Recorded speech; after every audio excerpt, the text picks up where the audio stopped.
O nosso tema de hoje ainda é um assunto cercado por mistérios, crendices e até mesmo preconceitos. Assim, a nossa proposta é, sem grandes pretensões, tentar diminuir um pouco as dúvidas que caminham lado a lado deste fenômeno desde as mais remotas eras.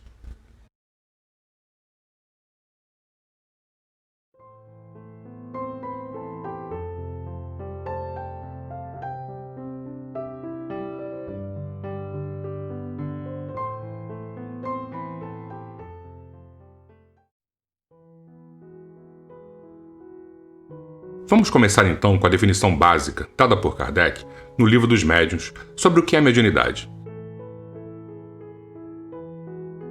Mediunidade é a capacidade de sentir, em qualquer grau, a influência dos espíritos. E o codificador continua: é uma faculdade inerente ao homem, sem constituir nenhum privilégio exclusivo. Por isso mesmo, raras são as pessoas que dela não possuam alguns rudimentos. Assim, podemos dizer que todos somos, mais ou menos, médiuns.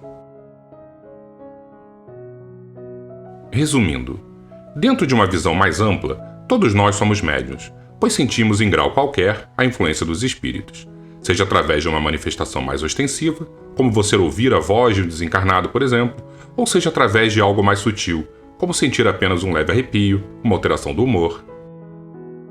Pausa para esclarecimento. Não podemos deixar de citar, também, que muitas das percepções mais sutis e que diversos espíritas desavisados acreditam na influência dos espíritos podem ser, e muitas vezes são, sensações meramente físicas. Peguemos o exemplo da alteração de humor. A pessoa pode ficar irritada de uma hora para outra pela captação, sim, de uma mente espiritual desequilibrada, ou simplesmente por estar com fome, sentir-se contrariado. Não coloquemos tudo na conta da mediunidade. Kardec ainda vai complementar. Todavia, usualmente, assim só se qualificam aqueles em quem a faculdade mediúnica se mostra bem caracterizada e se traduz por efeitos patentes, de certa intensidade, o que então depende de uma organização mais ou menos sensitiva. Então, para fecharmos o conceito de acordo com a doutrina dos espíritos, mediunidade, de uma maneira geral, é sentir em qualquer grau a influência dos espíritos. É a capacidade de intermediar o mundo físico e o plano espiritual.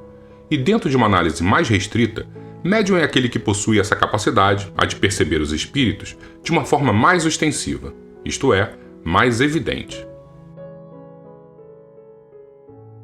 Mas de onde vem a mediunidade? É uma invenção do espiritismo? Não. Desde as antigas civilizações, como os egípcios, persas, gregos ou até mesmo os romanos, a mediunidade era tida como crença geral, e os médiuns vistos como seres privilegiados pelos deuses, denominados como pitons, pitonisas, oráculos, magos, sacerdotes.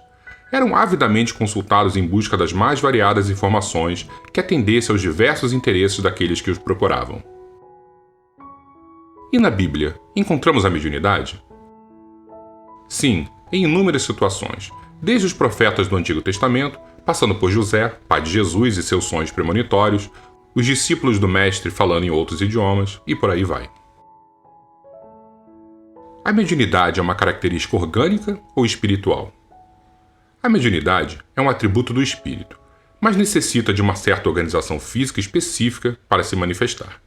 Vamos explicar melhor. Façamos uma comparação com um sentido humano qualquer. A visão, por exemplo. Quando olhamos para uma imagem, simplificando bastante, necessitamos de alguns órgãos para decodificar a informação. Mas quem realmente está vendo é o espírito, o ser pensante.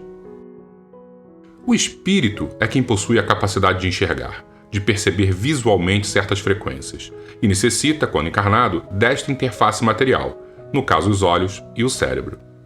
Com a mediunidade é a mesma coisa. O espírito possui a capacidade mediúnica, mas quando encarnado também necessita de uma organização física adequada para poder colocar em ação essa potencialidade. E é o cérebro o responsável por permitir aflorar esse sentido. E vamos voltar a repetir, que é do espírito. Acho que entendi. Então surgiu uma dúvida interessante. Em teoria, dentro dessa lógica, se usarmos alguma medicação psiquiátrica, por exemplo, pode-se abrir ou fechar uma porta mediúnica? Exatamente. Quantos pacientes que são erroneamente diagnosticados com doenças psiquiátricas, mas na verdade são simplesmente médiuns? E quando tomam seus remédios, acabam parando de ter suas supostas alucinações.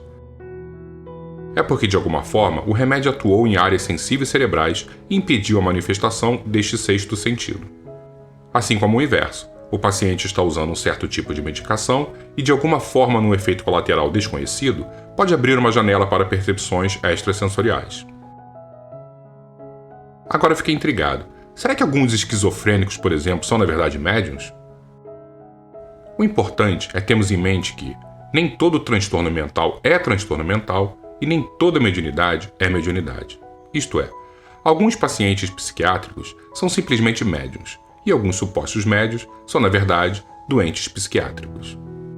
E para não incorrermos no erro de tratar um médium com remédios ou não darmos a devida atenção ao paciente psiquiátrico, é que o Espiritismo aconselha sempre buscar a orientação, em primeiro lugar, de um médico especializado e, em paralelo, um acompanhamento espiritual numa casa espírita. Mal não irá fazer. E quais são os tipos de médiuns? São vários os tipos. Vamos pegar apenas os mais comuns para entendermos um pouco a dinâmica. Psicógrafos, aqueles que escrevem mensagens ditadas por espíritos. Psicofônicos, aqueles no qual um espírito se comunica através da voz de um médium. Videntes, aqueles que possuem a faculdade de ver espíritos, em estado de vigília. Audientes, que têm a capacidade de ouvir os espíritos. Oníricos, aqueles que recordam, em um certo grau de clareza, dos sonhos espíritas, muito comuns com sonhos premonitórios. Intuitivos, aqueles que percebem de maneira mais sutil, ou como o próprio nome sugere, de forma mais intuitiva, as ideias dos espíritos.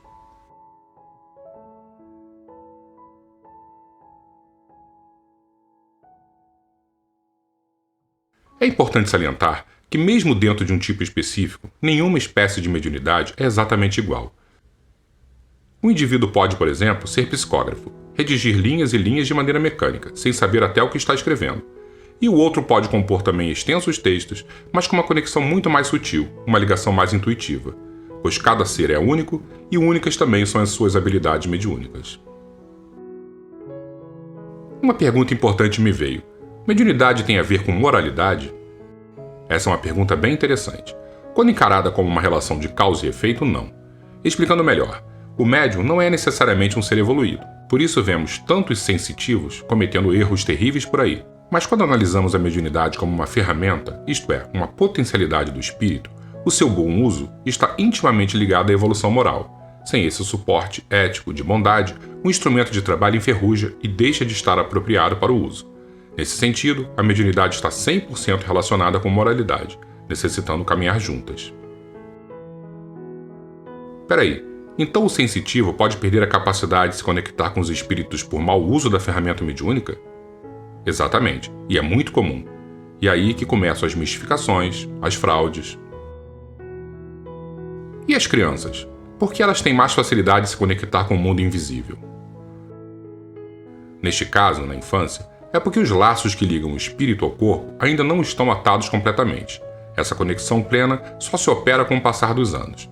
Isso também explica as pessoas de mais idade ou bem doentes terem também essa facilidade maior, pois esses mesmos laços que ligam a matéria ao corpo espiritual já estão começando a se afrouxar.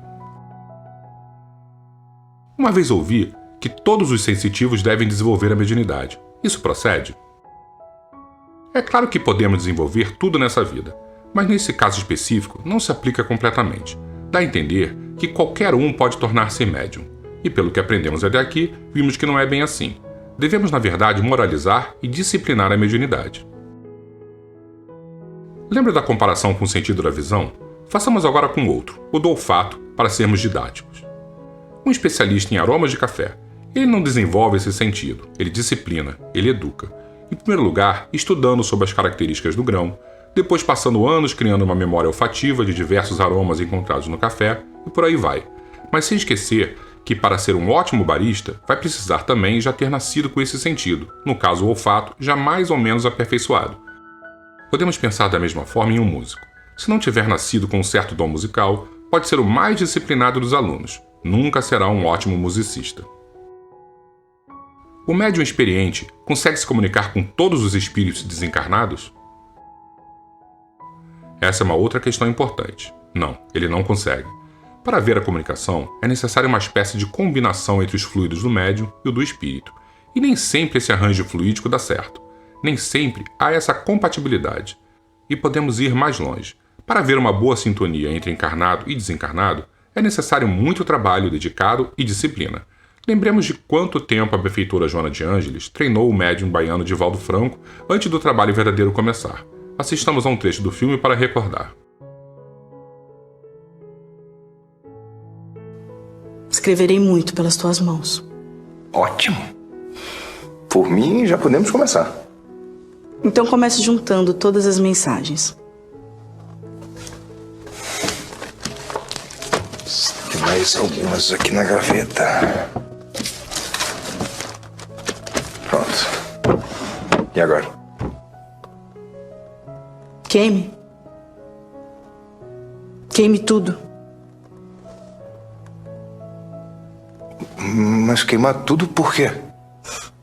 Porque o treino acabou. Agora que o trabalho vai começar.